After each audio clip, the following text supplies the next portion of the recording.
companheiros. Agradecer, primeiramente, o convite generoso para esta noite de estudo. E o nosso tema é docilidade. Allan Kardec, quando realizou o seu trabalho de investigação filosófica, como fez também os outros filósofos da antiguidade, muito antes dele, levantou essa questão que está inserida no Livro dos Espíritos, nos primeiros capítulos dessa importante obra.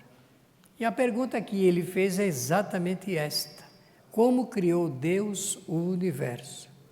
Os Espíritos, em 1856 para 1857, ofereceram uma resposta para auxiliá-lo no desenvolvimento desse tema.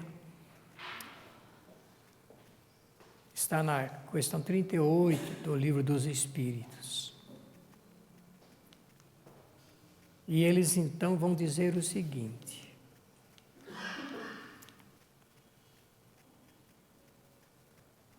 que a criação do universo foi realizada pela condensação da matéria espalhada no espaço. Essa é a resposta muito simples, simplificada até, que os espíritos ofereceram do ponto de vista da filosofia para Kardec. É uma pergunta importantíssima, que é a origem de tudo. O homem busca, investiga, tenta traçar muitas teorias a respeito desse assunto.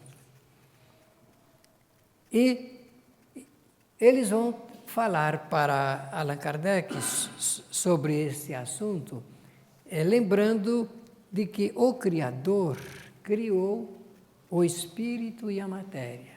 Criou o espírito para agir sobre a matéria, fazer com ela experiências sempre cada vez mais renovadas e extrair dessas experiências sempre novos conhecimentos. É assim que eles vão posicionando do ponto de vista da filosofia. Esse tema intrincado tem desafiado a capacidade do homem do ponto de vista da filosofia e da própria investigação. Falando aí da condensação da matéria espalhada em todo o espaço. É assim que eles colocam. Sobre essa maneira, como eles responderam, a gente poderia ficar a noite toda conversando, porque tem aí um farto material de especulação. Material de especulação. E é preciso especular às vezes. Por curiosidade, o homem tenta saber, desvendar. Mas, hoje, eu vou lembrar o que a ciência, na atualidade, está oferecendo como contribuição para isto. Porque dizem os cientistas, ou alguns ramos da ciência que investigam a origem do universo, que há mais de 13 bilhões de anos ocorreu um fato que revolucionou o pensamento, e tempos para cá vem se falando muito do Big Bang como ponto de início da formação do nosso universo. Sempre que a gente falar do universo, precisa lembrar o espírito e a matéria. O espírito com faculdades, com atributos, com qualidades, com ferramentas para evoluir, e a matéria não tendo nenhuma faculdade, não podendo, por si só, realizar qualquer evento. É assim que a gente precisa necessariamente falar e pensar sobre essa matéria. Então, dizem também os cientistas ligados com essa ciência fantástica de investigação, que as galáxias, que são gigantescas, né? E que acumulam estrelas, poeiras e gases. E que elas podem conter até cerca de 3 bilhões de estrelas. Eu peço para que vocês fiquem retendo no pensamento esse número de 3 bilhões de estrelas, e depois que terminarmos a nossa reunião, indo para casa, quando nós colocarmos a cabeça no travesseiro, pensemos nesse número e no que significa isso do ponto de vista da vida. O Sol, que nos aquece quase que diariamente, quando não está chovendo, é uma estrela considerada de quinta grandeza. E que as estrelas formam sistemas de mundos. É isso que a ciência está apresentando. Então eu vou apresentar 4 ou 5 slides só para mostrar mais ou menos essa diferença volumétrica entre essa estrela que é de quinta grandeza. Poderíamos buscar uma de quarta, de terceira, de segunda e de primeira, mas vamos ficar com essa de quinta grandeza em relação a esses mundos que compõem os sistemas. No caso aqui, é o nosso sistema, nós moramos nesse espaço. Conforme vocês sabem, já leram bastante, são estudiosos, eu sei que esta casa oferece um material de estudo bastante significativo. Nós vivemos em meio aos fluidos, que também, os fluidos são matéria que nós ainda não temos condições de estudar, de pegar, de medir.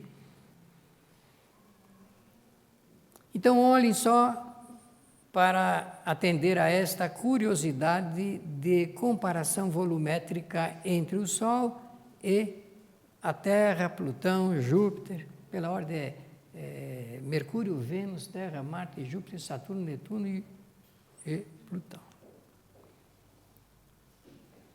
É o que eles oferecem para nos atender nessa expectativa, porque nós vamos falar hoje sobre docilidade, mas para entender de docilidade, nós precisamos entender de quem somos, de onde nós estamos e o que estamos fazendo aqui.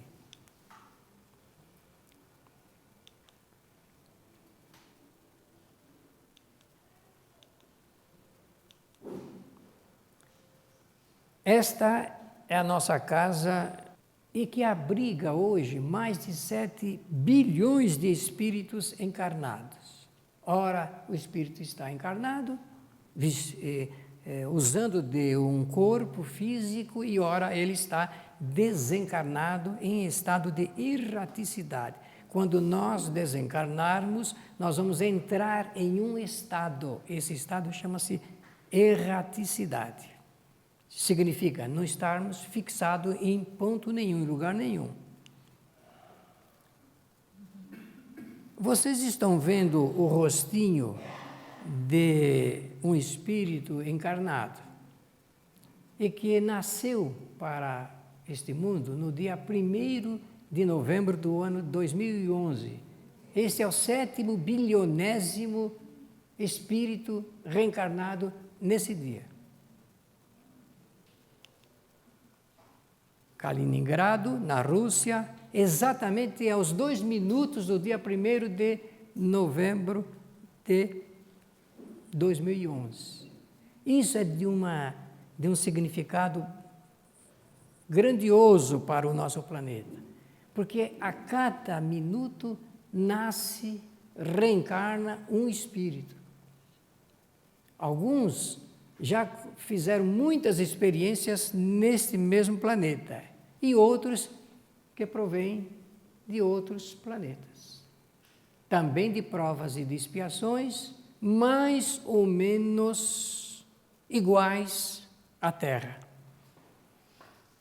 E diz a doutrina espírita, então, que a Terra é um planeta de provas e de expiações. Provas o espírito deliberadamente escolhe antes de encarnar, uma ou mais, quantas quiser. e as expiações, consequências, efeitos de causas anteriormente produzidas pelo Espírito, nesta encarnação e em outras encarnações anteriores. Agora, nós estamos vendo a Dona Lucy. Essa é uma reconstrução feita hoje por essa tecnologia fantástica, porque esta mocinha, ela tem mais de 3 milhões de anos.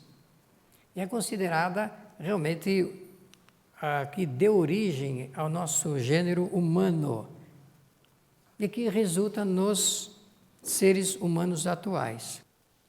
É um espírito reencarnado. Por certo, já vindo de planetas anteriores na escala dos mundos anteriores ao de provas e expiações, portanto, ao mundo primitivo.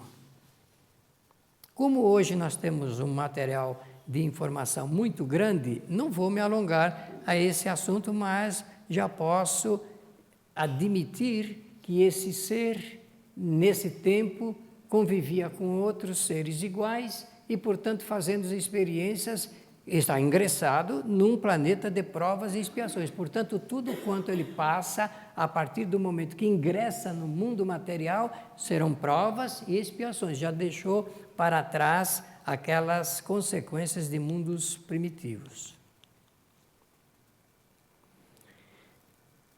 Os espíritos em estado de provas e de expiações usam do livre-arbítrio, direito de pensar, falar, fazer, sempre limitado ao grau do seu desenvolvimento espiritual. Mas aquele filme 2001, Uma Odisseia no Espaço, deixa entreaberta logo no início uma possibilidade filosófica de nós entendermos como é que esses espíritos, nesse estágio de evolução, naquele momento, aprenderam a usar de certos impulsos fantásticos de construção. Inclusive, aprendendo como agredir, a usar da violência. E por que usar da violência? Lembre-se que eu falei agora há pouco que os espíritos já usam do direito de acertar, de errar, tantas quantas vezes desejarem, fizerem, porque esse é um direito imprescritível em todo o universo. Livre arbítrio.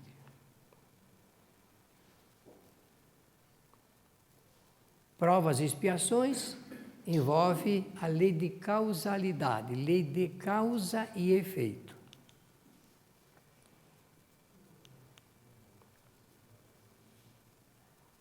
Os espíritos, nesse estágio, fazem experiências fantásticas.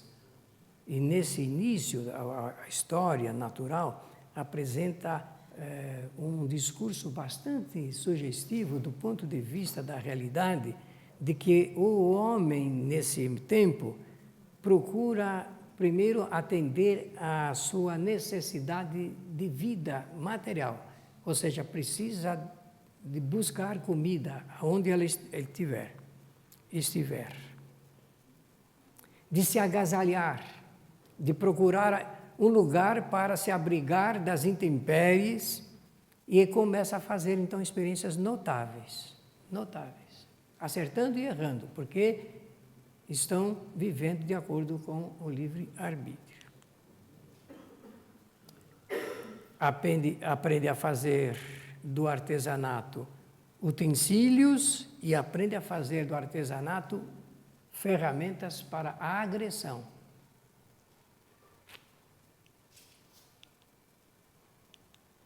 Por isso que o filme mostra o primeiro impulso do indivíduo já buscar do primeiro material, que são aqueles ossos dos esqueletos, como uma ferramenta para matar. Então, no desenvolvimento de todo esse tempo, o espírito, quanto mais ele se aglutina, quanto mais ele se aproxima, formando comunidades, procura espaço. Se um dia nós quisermos dar uma resposta muito saudável para o problema das dificuldades de convivência social hoje, um dos motivos é este. Notem que nós estamos vivendo alguns períodos importantes e sempre esse assunto do espaço que o indivíduo busca ter está sempre considerado no primeiro ponto das necessidades. Mas junto do espaço, a moradia, a alimentação, a roupa, o agasalho e a ocupação, o trabalho, que pode ser ou não remunerado. Mas como nossa convivência social, ela impôs desde logo a remuneração, então fica sendo dividido esse assunto sempre pela oferta do trabalho ou da mão de obra e, no nosso regime, do capital que quer usufruir e necessita da mão de obra para a sua realização. Eu vou fazer alguns destaques para facilitar.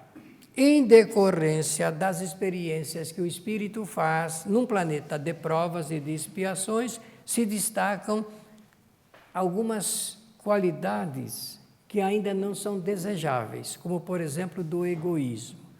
Diz a filosofia espírita que o maior problema do espírito enquanto encarnado aqui no nosso planeta é vencer o egoísmo individual ou de grupo social. Se a gente apanhar hoje os jornais da internet, na televisão, no noticiário, nós vamos ver que em algum lugar do nosso planeta, alguns países estão tentando lutar entre si para buscar algum espaço material. Então, isso é uma coisa velha. Um filósofo da Suécia, alguns anos atrás, disse que nós já tivemos mais de 6.900 guerras contratadas por causa disso. Dispara-se o orgulho, o ciúme, o sentimento de inveja e o sentimento de ódio. Isso tudo forma um caldeirão e o espírito, enquanto encarnado, ele precisa expor essas suas necessidades, porque ele necessita relacionar-se. Ele precisa, para que haja uma boa vida social, o homem precisa se relacionar. Eu estou tocando ligeiramente em alguns pontos, porque o mais importante que eu quero mostrar vem agora. Por que o espírito passa por essas situações? Porque isso faz parte do mapa de reencarnações no processo da evolução espiritual. Vou lembrar o que falou Allan Kardec no Evangelho segundo o Espiritismo, no capítulo 3. Em mundos de provas e de expiações, a predominância é do mal, pela ausência de conhecimento. O que significa esta frase em um livro doutrinário do Espiritismo em relação às nossas necessidades existenciais? É que nós vivemos num planeta sujeito às provas individuais e às provações coletivas e também às expiações, e os espíritos que formam a nossa humanidade, a primeira tendência é a tendência do mal, mal por ignorância, por não ter ainda conhecimento. Conhecimento do quê? A ausência do conhecimento do quê? Sobre a realidade espiritual. Todas as pessoas que procuram os benefícios das religiões, todas, sem nenhuma exceção, demonstram que não conhecem ainda a verdadeira realidade do espírito. Porque a partir do momento em que o indivíduo conhece a realidade espiritual, conhece, isso passa pela intelectualidade, ele já vai entender as razões do sofrimento, que é a primeira coisa que assusta o homem, sofrer e também morrer. Assustam os dois lados desse assunto. A ausência de conhecimento sobre o sofrimento e também sobre a morte. Sofrer é consequência de causas produzidas anteriormente. E o ser humano usa de diversas formas de violência, porque não entendendo, se torna agressivo. A falta de compreensão dispara a violência no indivíduo.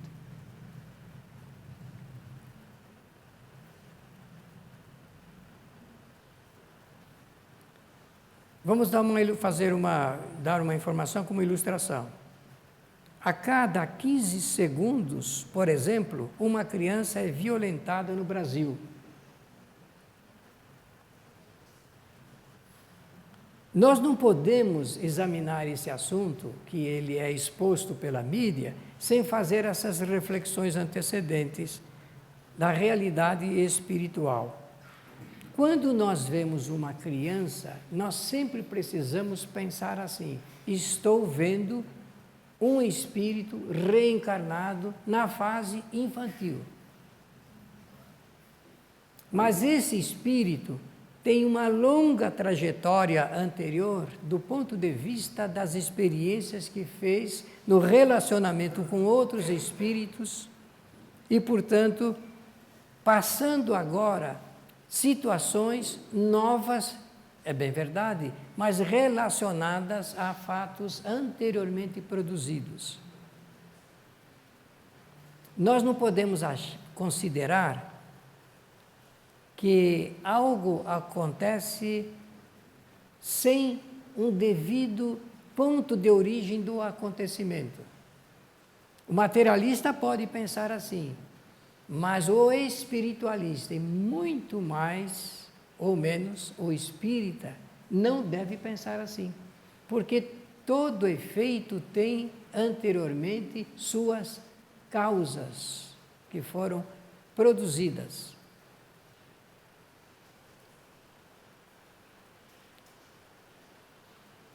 A violência, diz a mídia, mata mais de 1.600.000 pessoas no mundo todo. Anualmente, quando se faz o balanço estatístico, se fecha o quadro estatístico, nós temos mais ou menos esse movimento. Isso assusta? Claro que sim. Por quê? Porque mostra que os espíritos reencarnados num planeta de provas e expiações ainda estão morosos no sentido de aprender. Aprender o quê? Aprender a realidade espiritual, tudo sobre a realidade do espírito. Ficaria mais fácil nós examinarmos esse assunto se nós passássemos tudo pelo crivo da razão em relação à realidade espiritual. Imortalidade, evolução, reencarnação, livre-arbítrio e causa e efeito, que são as 5 principais leis naturais, apresentadas pelo Espiritismo como tais. Ainda a mídia, a violência é hoje a principal causa das mortes de pessoas com idade entre 15 e 44 anos. A violência, que demonstra que aquele filme, 2001, A Odisseia do Espaço, está escancarando, do ponto de vista da vida social do nosso planeta, que a violência se aprende. Se aprende por necessidade e também por observação. O indivíduo consegue aprender. E ele, como não consegue represar diante das necessidades espirituais e existenciais, os efeitos da violência, obviamente o indivíduo acaba criando, gerando uma pedagogia da violência.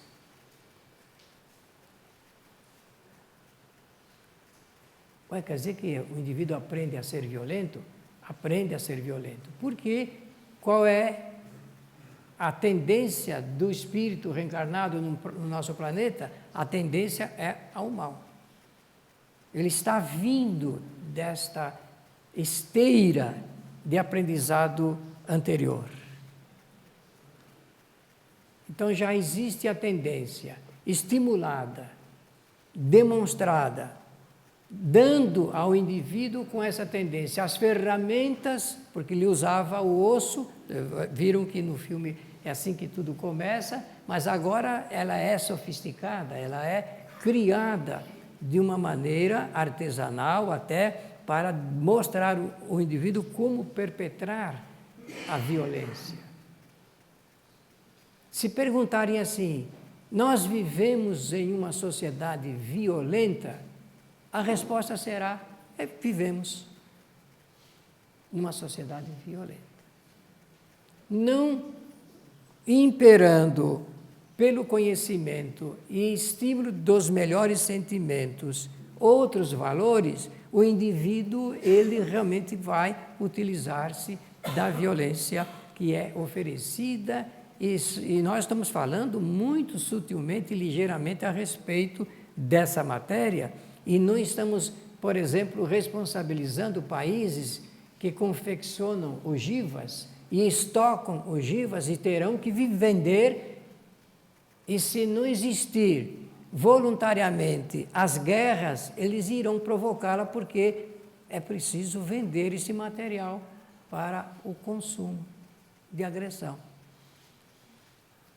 Então vivemos em uma sociedade violenta por falta de experimentação de outros valores que possam substituir a violência.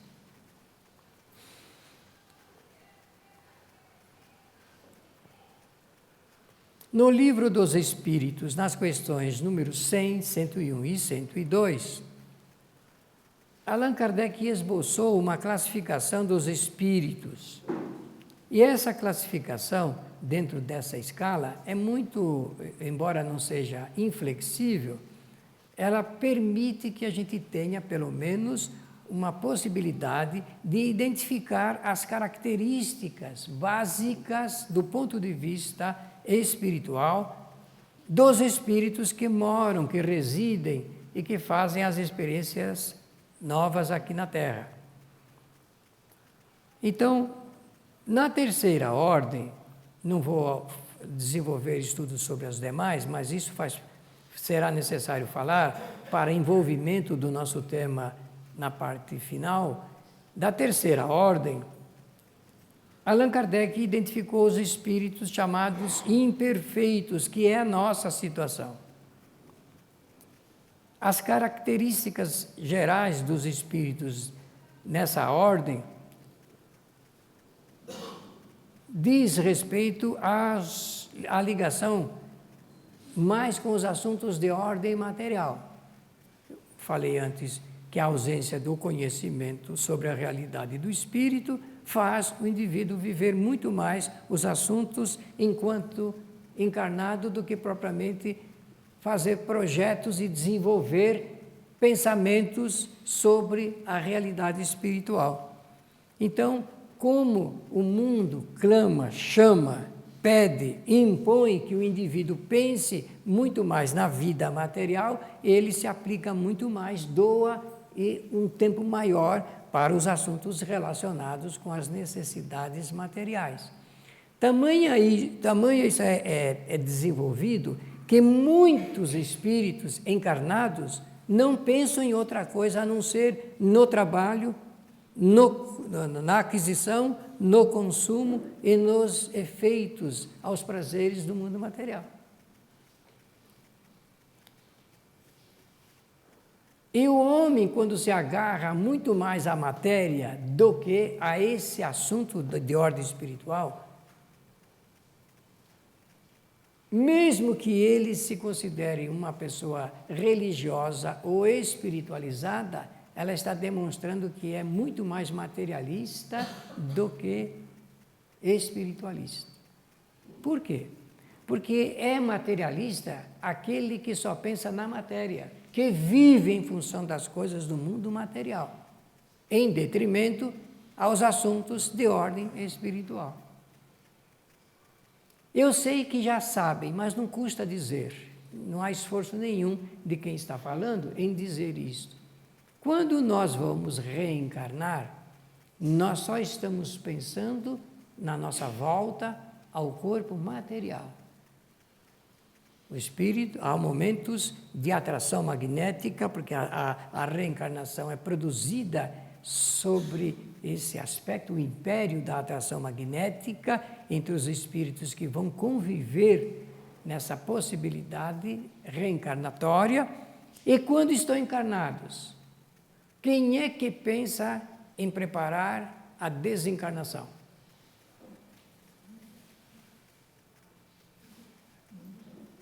E eu estou falando para uma classe espiritualista. Quem é que fica fazendo projetos para a desencarnação? Para o retorno à vida espiritual? Quem faz isso? Quantos habitantes?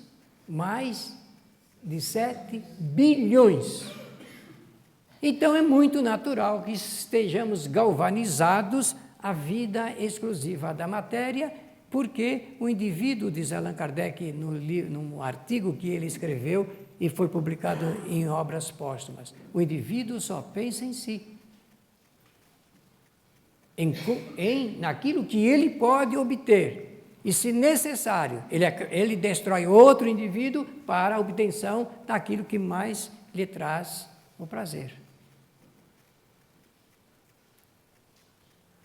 O discurso espírita vai demonstrar, apontar para um outro caminho. Me perguntaram outro dia, numa cidade do interior, se é possível imaginar a reversão do que nós estamos sentindo e vivendo hoje. Claro, foi para isto que Jesus veio à Terra, para demonstrar uma nova possibilidade. E já existia violência, já existia egoísmo, inveja, ódio, ciúme, naquele tempo, muito acentuados. A história demonstra isso, que nós estamos vivenciando esses assuntos há muito tempo. Então, a ignorância, o egoísmo, o orgulho e as paixões materiais embutem o indivíduo. Mesmo que se fale em nome da religião, mesmo que se faça discursos sobre fraternidade, solidariedade, sobre caridade, nós somos puxados por uma necessidade. Quando terminar esta reunião, quando o nosso diretor ele der por encerrada esta reunião, nós sairemos e dali daquela porta para fora, nós não ficaremos mais vinculados ao estudo desse tema. Nós seremos solicitados pelo mundo. Aquilo que nós vamos passar na calçada da rua lá embaixo, a partir dali, é realmente a nossa realidade existencial.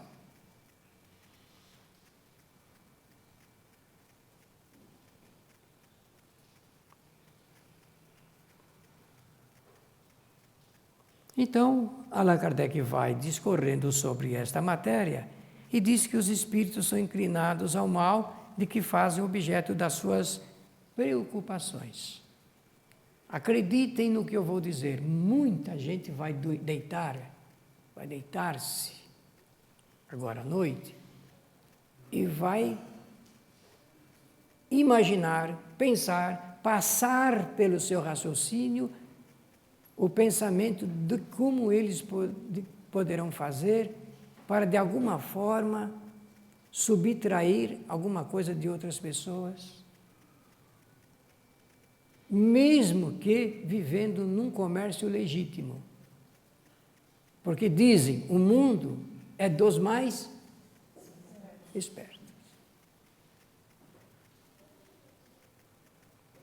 E quando a pessoa, ela imagina subtrair ou passar uma outra pessoa para trás para ele se locupletar-se de alguma forma, de alguma coisa, a lei de causa e efeito, ela é inexorável. Os efeitos poderão aparecer 10 minutos depois que a pessoa pensa, ou 1 ano depois que ela pratica o ato, ou 10 anos depois, mas certamente vai acontecer. Porque é uma lei de causalidade. Dizendo isto, eu quero também, assim, com a mesma coragem doutrinária, dizer o seguinte: tudo que nós passamos nesta vida, somos nós que criamos. Não tem nada, absolutamente, que seja oferecido por obra e graça do Criador, dos espíritos protetores ou dos nossos obsessores. Tudo o que nós passamos é exclusivamente obra nossa. Nós é que produzimos. Agora eu volto para as crianças que são violentadas. Nós que conhecemos a lei de causa e efeito, temos que observar com essa justeza o panorama social em que vivemos. Emmanuel, através do Chico Xavier, escreveu uma ocasião uma frase lapidar. Ela deve estar inscrita no nosso pensamento, nos nossos corações, como representante do sentimento, e nós temos que passar isto com muita força e inteligência. No mundo não existem coitados. No mundo existem culpados.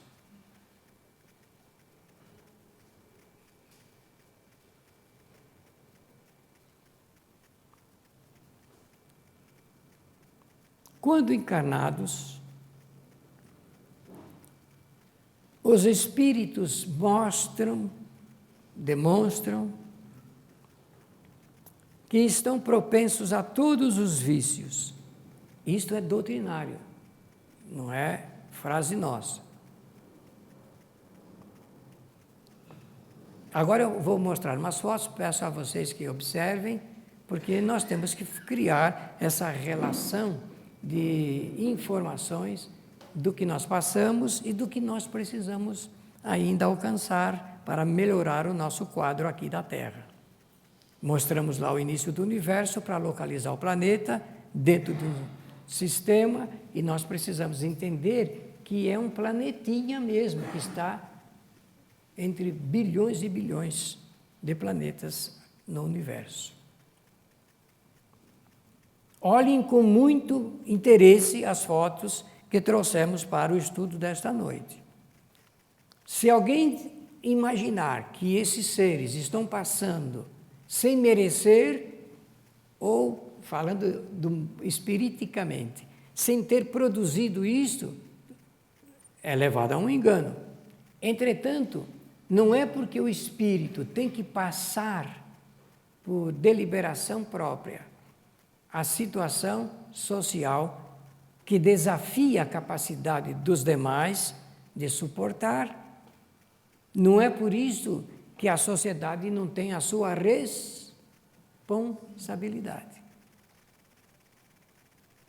E isso está bem claro. Eu sei que vocês já conhecem, mas não custa mostrar. Isso é para estimular, não é um estímulo? Porque eles já não estão mais encarnados, todos que estou mostrando aqui. Já desencarnaram. E nós temos e vivemos em um planeta de adversidades. Não parece um contrassenso, hein, meus amigos? Sim ou não? Em alguns lugares, muita abundância, em outros lugares, a penúria e a necessidade fundamental. Mas por que que nós aqui na Terra passamos por isto? Porque nós somos profundamente egoístas. A gente só vai lembrar da caridade quando entrar no mês de dezembro e começar aquele período natalino, onde começa a tocar aquelas musiquinhas de Natal e começa a sensibilizar as pessoas, e então elas parecem que ficam com o coração amolecido. Mas não é esse o discurso espírita.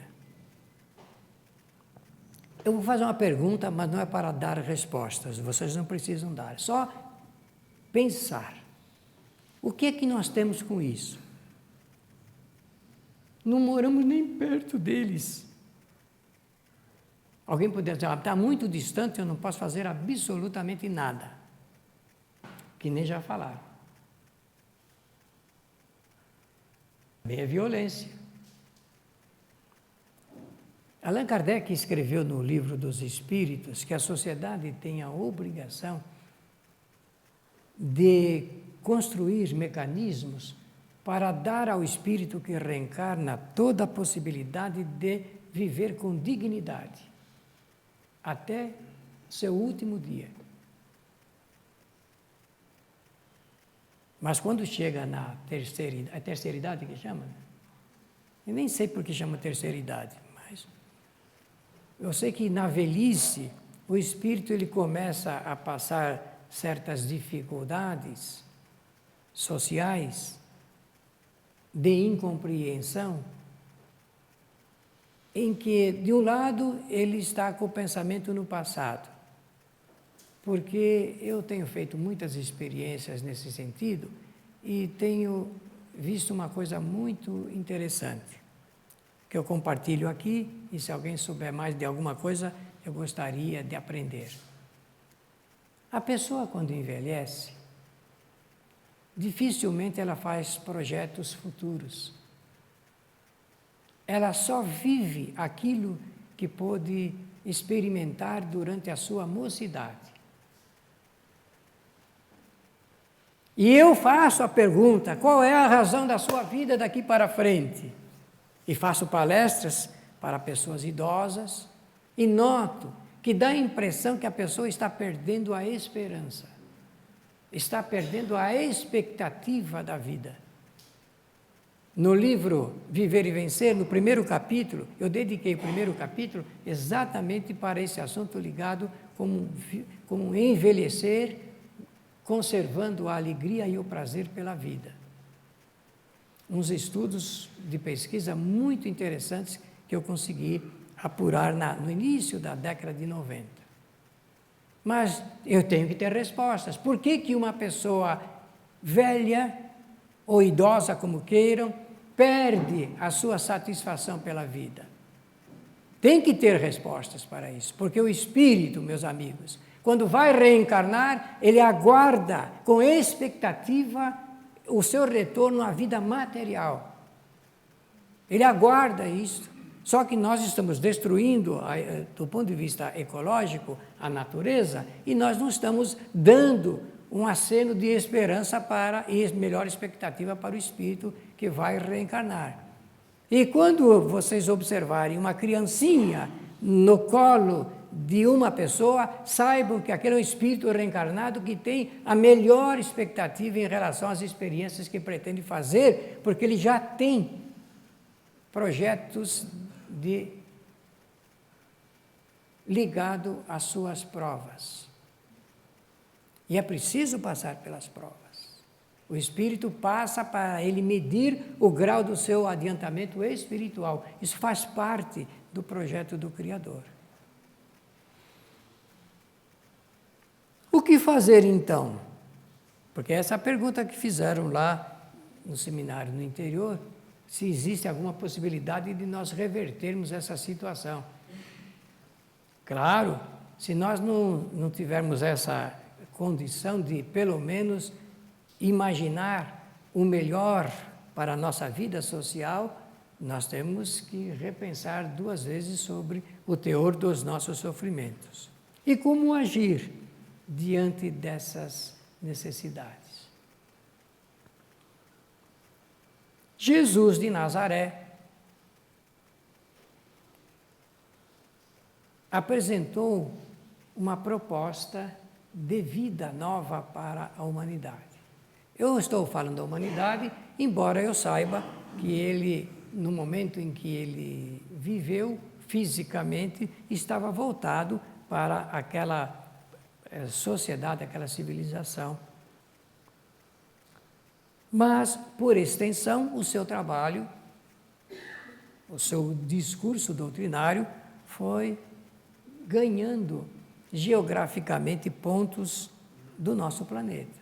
Ainda ele não é conhecido em vários países da Ásia, do Oriente, e fica aqui no Ocidente, mas de acordo com os ensinamentos da doutrina católica e depois de Martinho Lutero, com o trabalho feito pelo protestantismo.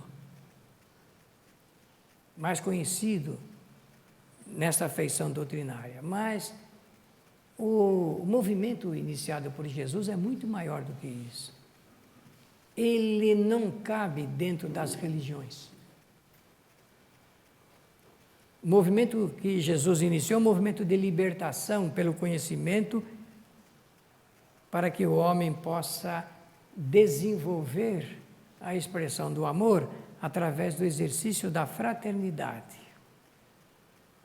da solidariedade e da caridade. Esta palavra, mal interpretada, misturou-se com a obrigação social de se dar coisas para as pessoas que precisam das coisas. Porque quando Jesus fala da caridade, ele não está tecendo considerações sobre dar coisas para as pessoas que delas precisam. Ele está falando de outros valores, mas misturou-se, e a ideia que se tem da caridade, que se dando uma esmola, ou se dando um agasalho, uma comida, está se fazendo caridade. Isso não é caridade, isso é uma obrigação social, diante de um desafio de necessidades materiais, básicas, fundamentais, que nós temos ainda no nosso planeta. O homem caridoso não é o homem que dá coisas. O homem caridoso, segundo Jesus, é o homem paciencioso, tolerante e indulgente.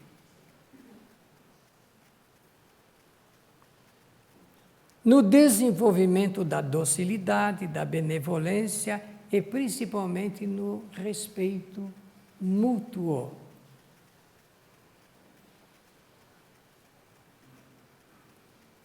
Eu falei muito apressadamente, de propósito, e agora eu volto. Eu só não quero voltar um por um aqui, uma das palavras, por desnecessidade, mas eu preciso desenvolver o que eu falei muito rapidamente.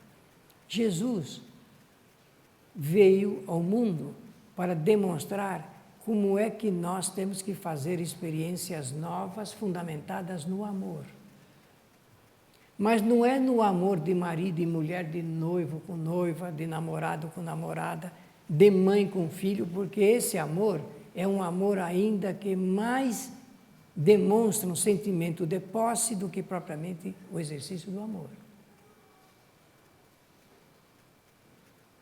Porque é muito fácil amar as pessoas da minha família.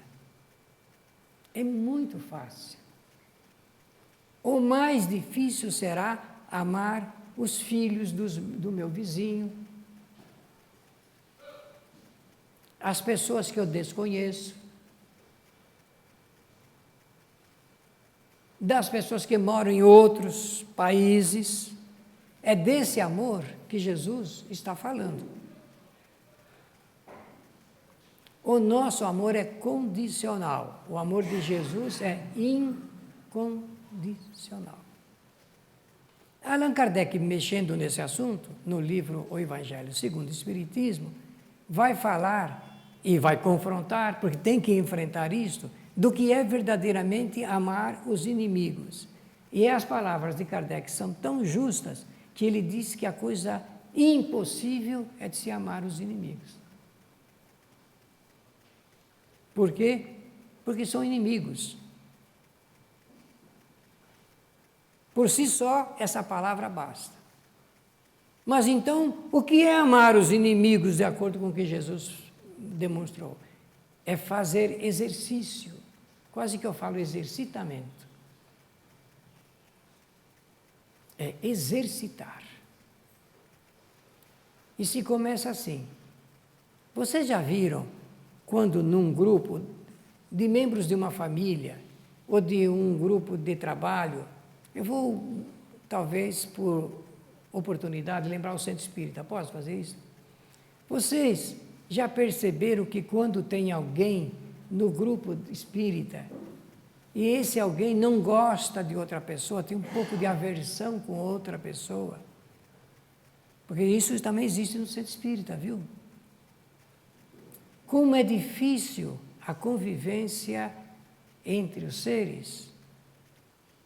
Mas nós estamos ali para exercitar, alguém poderá dizer, e é verdadeiro. E na família, mais verdadeiramente é. Porque se tem um lugar que a gente pode exercitar algo em relação ao amor, ainda que muito sutilmente, é na família. Porque a família esconde espíritos amigos, adversários e inimigos entre si. Quer dizer que os espíritos de uma família não são todos afinizados espiritualmente? Não são. É mais fácil encontrar espírito afinizado que nasceu na casa de um vizinho do que dentro da própria casa.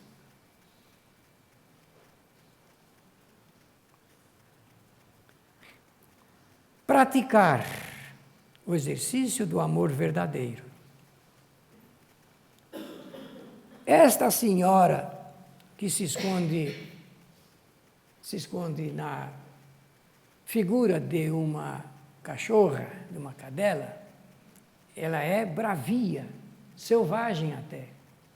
Mas acontece que esse nosso amigo bombeiro, no país, socorreu várias pessoas de um incêndio pavoroso.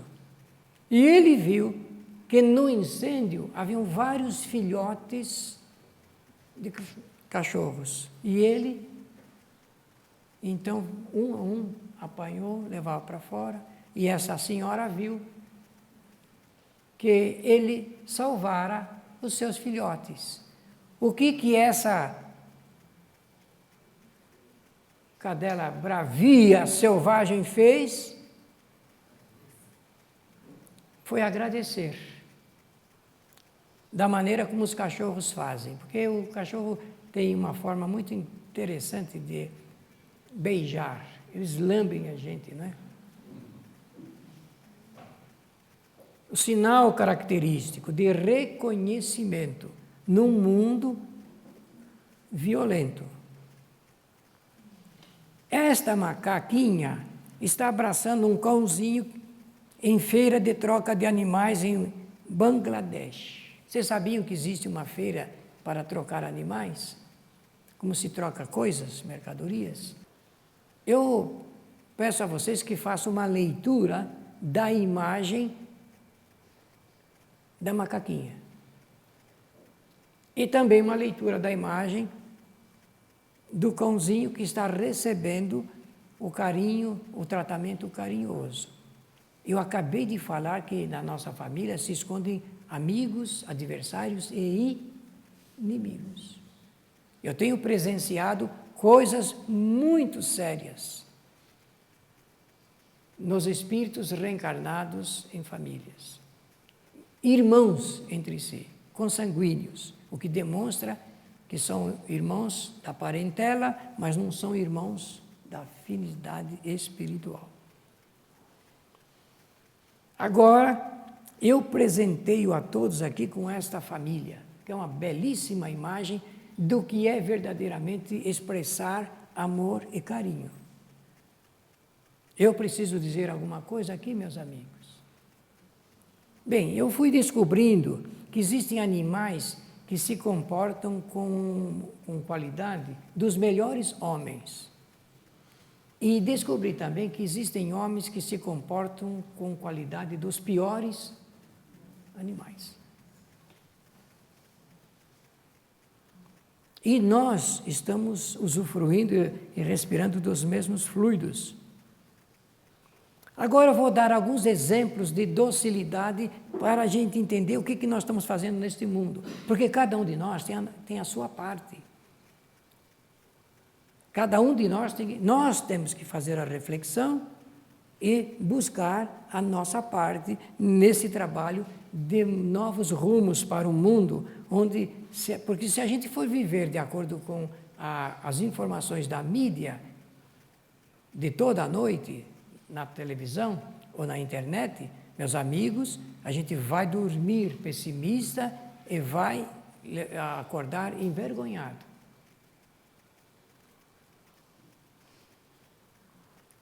Será necessário destacar aqui o trabalho de contribuição para a docilidade de Mahatma Gandhi, que enfrentou um país de hostilidade, que demonstrou como é que com doçura, porque Jesus veio demonstrar isso, que nós podemos realmente fazer não só a libertação social de um país, mas criar uma possibilidade de reeducação. Então, vou passar a vocês um dos exemplos do Mahatma Gandhi para nos ajudar nesse nosso estudo. Certa vez, Mahatma Gandhi estava em uma assembleia e viu um rapaz. Essa assembleia estava falando, foi um dos momentos mais importantes de todo o movimento de libertação da Índia que ele estava desenvolvendo. Nessa assembleia, um jovem líder chegou o momento de propor que a revolução ou a luta não fosse pacífica, que era necessário buscar os recursos da arma, porque só assim a Índia poderia ser libertada da Inglaterra. O Mahatma Gandhi ouviu com a paciência, com tolerância e com indulgência. Se Jesus estivesse nessa assembleia, ele iria dizer assim: o Mahatma está sendo caridoso. E depois, então, o Mahatma se levanta e olha para o rapaz e diz o seguinte: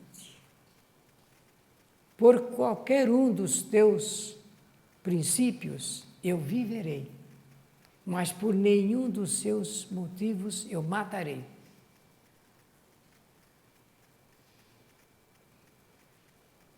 Ah, é assim? É assim. Para nós falarmos de paz, de passividade, de homem pacífico, nós temos que lembrar sempre disto. Em nenhum momento da nossa vida estejamos prontos para matar.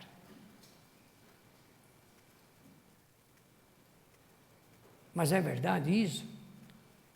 Então alguém vai dizer: meu filho, se você chegar na sua casa e você notar que existe um malfeitor ali na sua casa, estuprando uma filha sua, e você notar que em cima da mesa mais próxima da porta tem um revólver 38, o que você faz?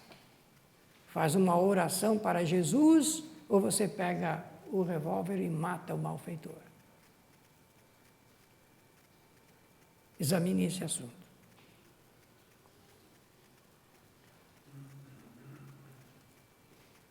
Seria necessário falar aqui da docilidade de Madre Teresa de Calcutá no seu vigoroso, gigantesco e amoroso trabalho em favor do nosso planeta, em favor de uma coletividade, de uma sociedade, de uma civilização.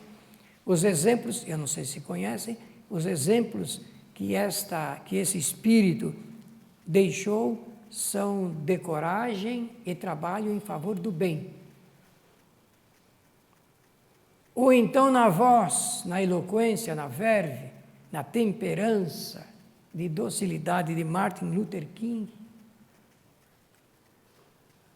Ou ainda de Nelson Mandela?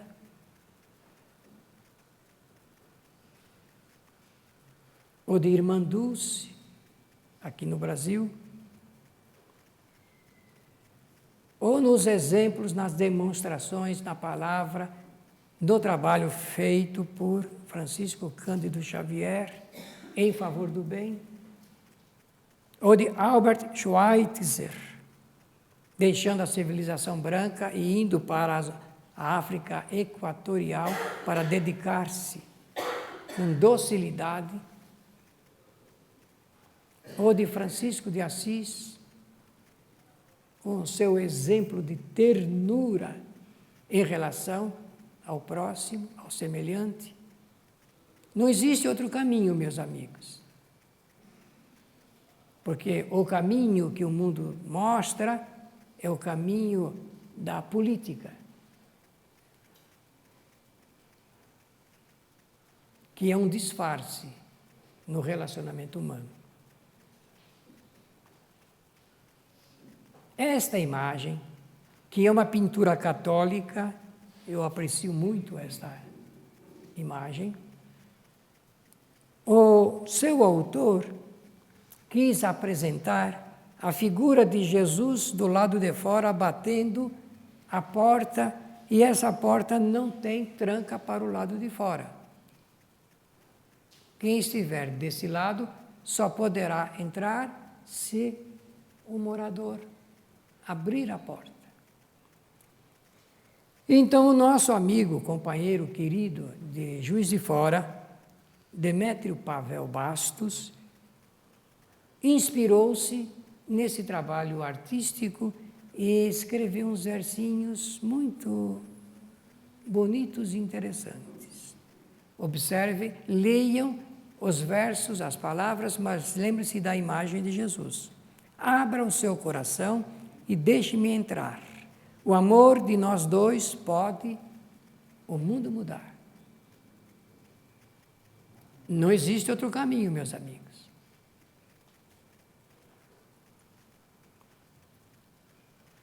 E o Dr. Albert Schweitzer, agora estou terminando, escreveu o seguinte em um livro intitulado Decadência e Regeneração da Cultura, escrito em 1928 e publicado no Brasil em 1942 pela editora Melhoramentos. Título da página: Faça o bem. Com ela eu encerro a noite de estudo aqui da minha parte. Não basta simplesmente existir. Não basta dizer, estou ganhando o suficiente para viver e sustentar a minha família. Faço bem o meu trabalho, sou bom pai, sou bom marido, vou sempre à igreja. Tudo isso está muito bem, mas você precisa, à sua própria maneira, tornar seu próprio eu mais nobre e perceber o valor de sua própria verdade. Você precisa dedicar algum tempo aos seus semelhantes. Mesmo que seja uma coisa pequena, faça algo por aqueles que têm necessidade do auxílio de um homem. Algo pelo qual você não receba pagamento algum, a não ser o privilégio de fazê-lo.